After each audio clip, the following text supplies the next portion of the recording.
যারা যারা বলছিল বিরাট কোহলি আরসিবি দলে থাকাতে আরসিবি দল কোনোদিনও কাপ জিততে পারবে না, তাদেরকে যোগ্য জবাব দিয়েছে আরসিবি দল এবং বিরাট কোহলি। এবার তো কেউ বলতে পারবে না কি আরসিবি দলের কাছে কাপ নেই বা বিরাট কোহলি আরসিবি দল থেকে একটাও কাপ জিততে পারেনি। এই রকম কথা তো ভাই আর বলতে পারবে না কেউ। আরসিবি ফ্যানদের অনেক মজা কুড়িয়েছে সবাই এবং বলেছে কি আরসিবি দলের কাছে ললিপপ আছে, আরসিবি দল কোনোদিনও কাপ জিততে পারেনি এবং কোনোদিনও কাপ জিততে পারবে না। এরকম কথাবার্তা অনেক আমরা শুনেছি, অনেক আমরা দেখেছি, ভিডিওতে দেখেছি, সোশ্যাল মিডিয়াতে দেখেছি, সব জায়গায় দেখেছি কি আরসিবি ফ্যানদের মজাক করেছে সবাই এবং মজাক করে বলেছে কি আরসিবি দলের কাছে একটাও কাপ নেই এবং তারা কোনোদিনও কাপ জিততে পারবে না। বিরাট কোহলি যতদিন থাকবে আরসিবি দলে ততদিন বিরাট কোহলির দল আরসিবি কোনোদিনও কাপ পাবে না। কিন্তু আরসিবি দল সবাইকে জবাব দিয়ে দিল এবং ফাইনালি 17 বছর অপেক্ষা করার পর বিরাট কোহলির স্বপ্ন পূরণ হলো এবং 18 সিজনে আরসিবি দল প্রথম ট্রফি পেয়ে গেল আইপিএলে এবং পাঞ্জাবকে হারিয়ে ট্রফি জিতে গেল। তো অনেক বড় মোমেন্ট ছিল কালকে। বিরাট কোহলি অনেকটা ভাবুক হয়ে গিয়েছিল, 4 বল বাকি ছিল এবং ম্যাচ শেষ হয়নি।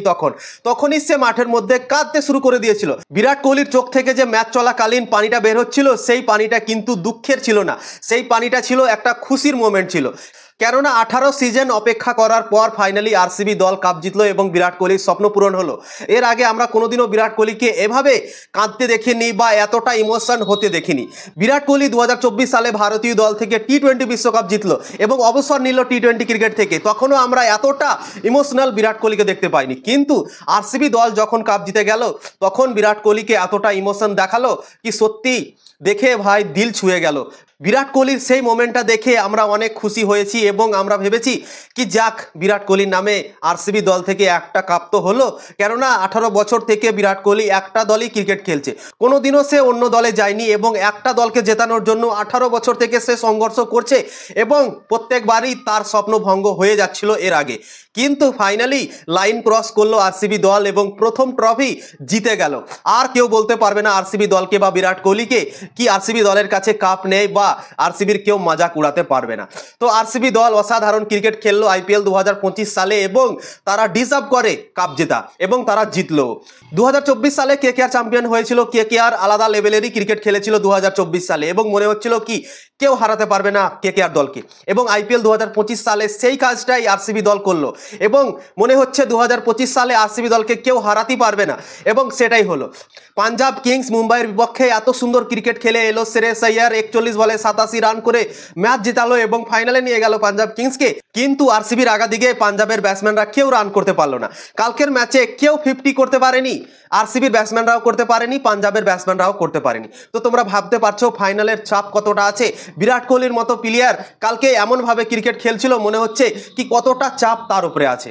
তো কালকে দেখাই গেল এবং শ্রেয়স আইয়ার তো কালকে 1 রান করেই প্যাভিলিয়নে ফিরে গেল। তো ফাইনাল ম্যাচ যখনই হয় আইপিএল এর অনেকটা চাপের ম্যাচ হয় এবং যখন 190 রান করেছিল আরসিবি দল প্রথমে ব্যাটিং করে তখন সবাই বলছিল কি আরসিবি এই ম্যাচটা হেরে যাবে এবং পাঞ্জাব কিংস খুব সহজেই জিতে যাবে। কেননা এর আগে 204 রান চেস করেছিল পাঞ্জাব মুম্বাইয়ের বিপক্ষে, তাই জন্যই সবাই বলছিল কি পাঞ্জাব কিংস খুব সহজেই জিতে যাবে। কিন্তু সত্যি কথা বলতে আমি ভরসা রেখেছিলাম। আরসিবি দল যখন কালকে 190 রান করেছিল এবং 191 রানের টার্গেট দিয়েছিল পাঞ্জাব কিংসকে, তখন আমাকে একজন কমেন্ট করেছিল এবং লিখেছিল কি দাদা তোমার কি মনে হয় কে জিতবে। তখন আমি বলেছিলাম কি এখন বলাই যাবে না কি কে জিতবে, ম্যাচ একদম 50-50 হয়ে আছে। রান ভালো করেছে আরসিবি দল ফাইনাল ম্যাচ অনুযায়ী, কেননা ফাইনালের প্রেসারই আলাদা থাকে, চাপ আলাদা থাকে এবং আরসিবি দল 200-র কাছাকাছি রান করেছিল। তো তাই জন্য আমি বলেছিলাম কি এখন ম্যাচ 50-50 আছে, যে কেউ জিততে পারে, এখান থেকে আরসিবিও জিততে পারে, পাঞ্জাবও জিততে পারে, কিন্তু এটা ফাইনাল ম্যাচ, ফাইনাল ম্যাচের চাপটাই আলাদা থাকে। তো দেখো সেরকমই হলো, ফাইনাল ম্যাচের চাপের জন্য আরসিবি দল জিতে গেল ম্যাচ এবং পাঞ্জাব চেস করতে পারলো না সেই রানটা।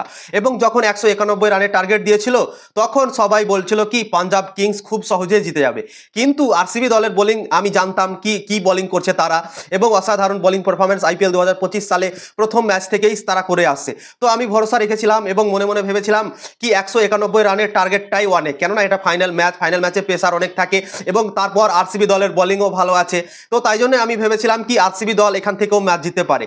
তো দেখো সেটাই হলো, আরসিবি দল জিতে গেল, অসাধারণ বোলিং পারফরমেন্স করলো। জশ হেজেলউড প্রথম উইকেট নিয়ে দিয়েছিল আরসিবি দলকে, কুনাল পান্ডিয়া 2 উইকেট নিয়ে ম্যান অফ দ্য ম্যাচ হয়েছে। ভুবনেশ্বর কুমার দারুণ বল করেছে, ইয়াশ দয়াল দারুণ বল করেছে, সুয়েশ শর্মা ভালো বল করেছে, সবাই কালকে ভালো বল করে আরসিবি দল থামিয়ে দিল পাঞ্জাব কিংসকে এবং 6 রানে হারিয়ে চ্যাম্পিয়ন হয়ে গেল প্রথমবার। তো কংগ্রাচুলেশন আরসিবি দল আমার তরফ থেকে তোমাদেরকে।